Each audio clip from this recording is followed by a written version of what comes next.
Hello everybody and welcome to episode 0 of my devlog for my game Lunal Lane. This episode is going to talk about all the failures and challenges that I've overcome to get to the point to where I am now, and maybe talk a little bit about the future development of Lunal Lane.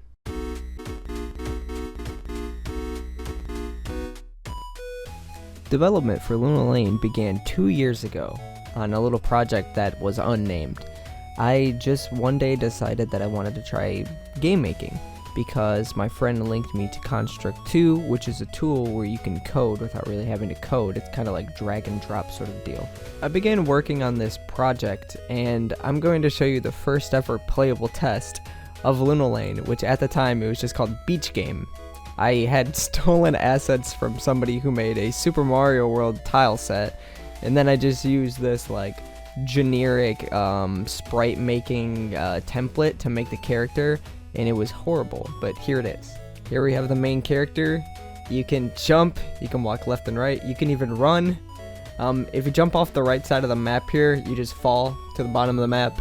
There's no collision to say you even were killed, so you just kind of wander around.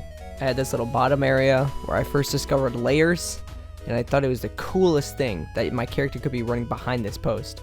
Obviously there's no way to get back up, and I drew the rocks myself onto the tile set. After feeling really successful making the first little demo, I decided to keep developing it.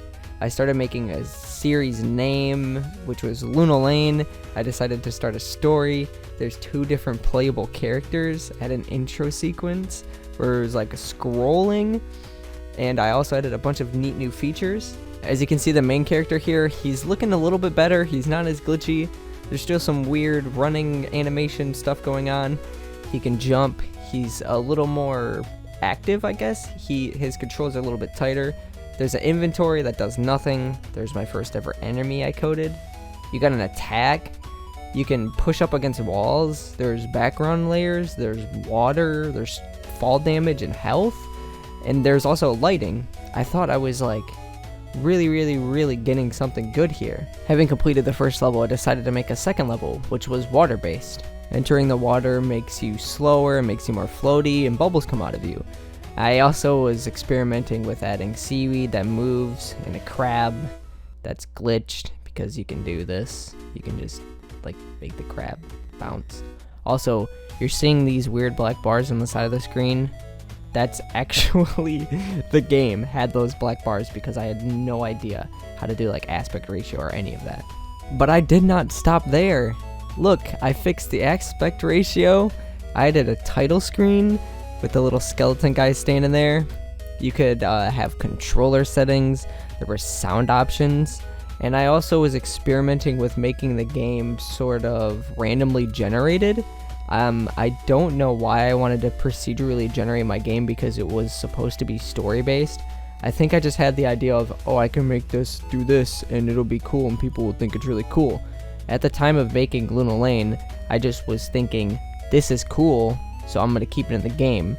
Like, none of the stuff even made sense or added up. It was just like, I figured out how to do procedural generation. I'm just going to keep doing procedural generation because I want to, not because it fit with the game. So I obviously scrapped that idea in the next version. The next version was a huge step ahead compared to the other versions. Everything is completely different. From the title screen to the main menu to I added a story, but I got overwhelmed with how much stuff I was trying to add into the game. I was trying to put crafting and inventory and leveling up and pets and all these different things at once, and it all got conglomerated into this just buggy mess, and I decided that I would cancel Lunal Lane.